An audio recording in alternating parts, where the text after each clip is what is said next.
തീപിടിച്ച് ഗർഭിണി മരിച്ച സംഭവം സോന ജീവനൊടുക്കിയത്. ചെറുവണ്ണൂരിൽ കാറിന് തീപിടിച്ച് ഗർഭിണി മരിച്ച സംഭവം ആത്മഹത്യയാകാമെന്ന നിഗമനത്തിൽ പോലീസ്. കാർ കത്തിയതിൽ സോനയുടെ ഭർത്താവ് രജനിലാലിന് പങ്കില്ല എന്നാണ് പ്രാഥമിക അന്വേഷണത്തിൽ പോലീസിന് മനസ്സിലായത്.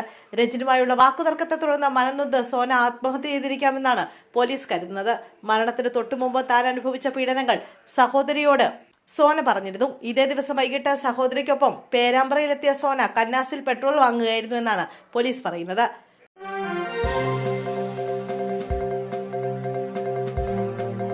സഹകരണ ബാങ്ക് ലോക്കറിൽ വെച്ച 48 പവൻ സ്വർണം കാണാതായതായി പരാതി. സമരം ആരംഭിച്ച യുവതിയും കുടുംബവും. കൊല്ലത്തെ പ്രമുഖ സഹകരണ ബാങ്കിലെ ലോക്കറിൽ വെച്ച സ്വർണം കാണാതായതോടെ ബാങ്കിന് മുന്നിൽ സമരം ആരംഭിച്ച യുവതിയും കുടുംബവും. പേരൂർ സ്വദേശിനിയായ ധന്യ സുജിത്താണ് കൊല്ലം പേരൂർ സഹകരണ ബാങ്കിന് മുന്നിൽ സമരം ആരംഭിച്ചിരിക്കുന്നത്. അമ്മയോടും കുട്ടിയോടും ഒപ്പമാണ് പ്രതിഷേധം. ബാങ്ക് ലോക്കറിൽ സൂക്ഷിച്ചിരുന്ന ഇവരുടെ 48 പവൻ സ്വർണമാണ് നഷ്ടപ്പെട്ടത്.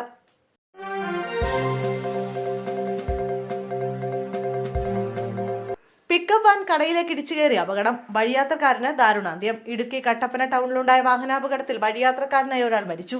ഇടുക്കി പൈനാവ് സ്വദേശിയായ രാജുവാണ് അപകടത്തിൽ മരിച്ചത്. കട്ടപ്പന നഗരത്തിലെ തിരക്കേറിയ റോഡിൽ വെച്ച് നിയന്ത്രണം നഷ്ടപ്പെട്ട ഒരു പിക്കപ്പ് വാൻ ഒട്ടനവധി വാഹനങ്ങൾ ഇടിച്ച ശേഷം സമീപത്തെ കടയിലേക്ക് പൂർണ്ണമായും ഇടിച്ചു കയറുകയായിരുന്നു.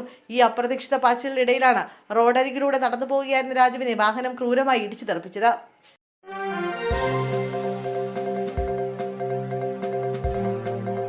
കനത്ത മഴ. വയനാട് തുരങ്കപാത പ്രദേശത്തേക്കുള്ള താൽക്കാലിക പാലം ഒലിച്ചുപോയി. മലവെള്ളപ്പാച്ചിലിൽ വയനാട് തുരങ്കപാത പ്രദേശത്തേക്കുള്ള താൽക്കാലിക പാലം ഒലിച്ചുപോയി. മുത്തൻപുഴ അങ്ങാടിക്കു സമീപത്തെ താൽക്കാലിക പാലമാണ് ഒലിച്ചുപോയത്. തുരങ്കപാതയ്ക്കായുള്ള റോഡ് പണി നടക്കുന്നതിനിടെയാണ് പഴയ പാലം പൊളിച്ച് താൽക്കാലിക പാലം നിർമ്മിച്ചത്. വൈകിട്ട് പെയ്ത കനത്ത മഴയെ തുടർന്നായിരുന്നു മലവെള്ളപ്പാച്ചിലുണ്ടായത്.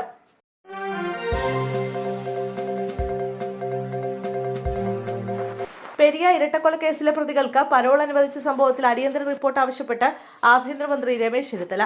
പ്രതികൾക്ക് കൂട്ടത്തോടെ പരോൾ അനുവദിച്ചത് അടിയന്തരമായി പരിശോധിച്ച് റിപ്പോർട്ട് നൽകാനാണ് ആഭ്യന്തര വകുപ്പ് അഡീഷണൽ ചീഫ് സെക്രട്ടറി വിശ്വനാഥ് സിൻഹയോട് ആവശ്യപ്പെട്ടിരിക്കുന്നത്. പരോൾ അനുവദിച്ചത് സംബന്ധിച്ചുള്ള എല്ലാ വസ്തുതകളും സമഗ്രമായി അന്വേഷിച്ച് എത്രയും വേഗം റിപ്പോർട്ട് നൽകാൻ ആവശ്യപ്പെട്ടിട്ടുണ്ട്. റിപ്പോർട്ട് ലഭിച്ച ശേഷം വസ്തുതകളുടെ അടിസ്ഥാനത്തിൽ തുടർ നടപടി സ്വീകരിക്കും. LDF സർക്കാർ അധികാരം ഒഴിയുന്നതിന് തൊട്ടുമുമ്പാണ് ജയിൽ വകുപ്പ് ഈ പരോൾ നടപടികൾക്ക് അനുമതി നൽകിയത്.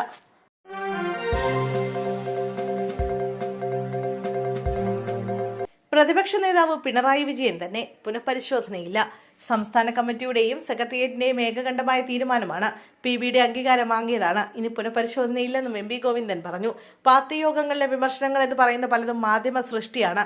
നിർഭയമായ അഭിപ്രായം പറയണമെന്നാണ് സഖാക്കൾക്ക് നൽകിയിരിക്കുന്ന നിർദ്ദേശമെന്നും MP ഗോവിന്ദൻ പറഞ്ഞു. CPIM സെക്രട്ടറിക്കെതിരെ ഉയരുന്ന വിമർശനങ്ങളിൽ തങ്ങളെ അല്ലാതെ പിന്നെ ആരെ വിമർശിക്കാനെന്നാണ് MP ഗോവിന്ദൻ ചോദിച്ചത്.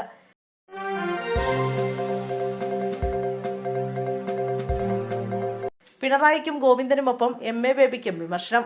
മുൻ മുഖ്യമന്ത്രി പിണറായി വിജയനും പാർട്ടി സംസ്ഥാന സെക്രട്ടറി MP ഗോവിന്ദനും നേരെ CPM ജില്ലാ കമ്മിറ്റി യോഗങ്ങളിൽ രൂക്ഷ വിമർശനങ്ങളാണ് ഉയരുന്നത്. ഇവരെ കൂടാതെ CPM ജനറൽ സെക്രട്ടറി MA ബേബിക്ക് നേരെയും വിമർശനം ഉയരുന്നുണ്ട്. ഇടുക്കിയിലെ CPM ജില്ലാ കമ്മിറ്റി യോഗത്തിലാണ് MA ബേബിക്ക് നേരെ വിമർശനം ഉയർന്നത്. 2025 ഏപ്രിലിൽ തിരുവനന്തപുരത്ത് AKG സെന്ററിന്റെ പുതിയ മന്ദിരത്തിന്റെ ഉദ്ഘാടനത്തിന് CPM general secretary MA baby സ്വന്തം പദവിയുടെ മഹത്വം അറിയാതെ പിന്നിലയിൽ സഞ്ചിയും തൂക്കി നിന്നത് അപമതിപ്പുണ്ടാക്കിയെന്ന് ജില്ലാ കമ്മിറ്റിയിൽ വിമർശനം ഉയർന്നു.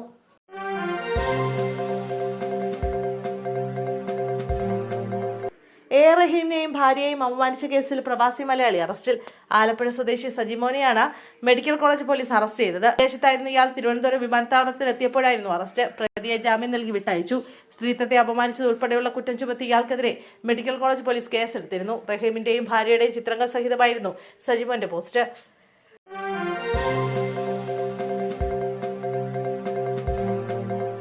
മണ്ഡലം കമ്മിറ്റി യോഗത്തിൽ പിണറായി വിജയനെതിരെ സംസാരിക്കുന്നതിന് വിലക്ക്. വിമർശിക്കുന്നതിന് വിലക്ക് ഏർപ്പെടുത്തിയതിൽ പ്രതിഷേധിച്ച ലോക്കൽ സെക്രട്ടറി യോഗത്തിൽ നിന്ന് ഇറങ്ങിപ്പോയി. ഇന്നലെ കൊട്ടാരക്കര CPM ഏരിയ കമ്മിറ്റി ഓഫീസിൽ നടന്ന മണ്ഡലം കമ്മിറ്റി യോഗത്തിലാണ് കരീപ്ര തെക്ക് local committee secretary Karipra Ajaykumar പ്രതിഷേധിച്ചത്. ഇങ്ങനെ പോയാൽ പാർട്ടി ഒരു കാലത്തും രക്ഷപ്പെടില്ലെന്ന് പറഞ്ഞ് ഇറങ്ങിപ്പോവുകയായിരുന്നു. പിന്നീട് മറ്റ് 2 അംഗങ്ങളും അജയ്കുമാറിന്റെ നിലപാടിനെ അനുകൂലിച്ച് പ്രസംഗിച്ചു. കൊട്ടാരക്കര നെടുമ്പത്തൂർ ഏരിയ കമ്മിറ്റി അംഗങ്ങളും ലോക്കൽ കമ്മിറ്റി സെക്രട്ടറിമാരും ഉൾപ്പെട്ടതായിരുന്നു യോഗം.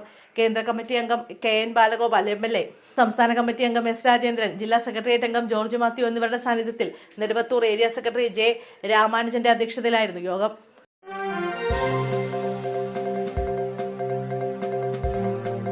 KSRTC ബസിന്റെ മുകളിലേക്ക് കൂറ്റൻ പാറക്കല്ല് വീണു. ഇടുക്കി പീരുമേട് പെരുവന്താനത്തിന് സമീപം 40-ാം മൈലിൽ കൂറ്റൻ പാറക്കല്ല് KSRTC ബസിന്റെ മുകളിലേക്ക് വീണു. കൂറ്റൻ പാറ വീണതിനെ തുടർന്ന് പിൻസീറ്റിലിരുന്ന യാത്രക്കാരന് നിസ്സാര പരിക്കേറ്റു. വെളുപ്പിന് 5 മണിയോടെയായിരുന്നു സംഭവം. വാഹനത്തിൽ 50ഓളം യാത്രക്കാർ ഉണ്ടായിരുന്നു. കുമളിയിൽ നിന്നും കോട്ടയത്തേക്ക് പോവുകയായിരുന്ന ബസിന്റെ വശത്താണ് പാറ വീണത്.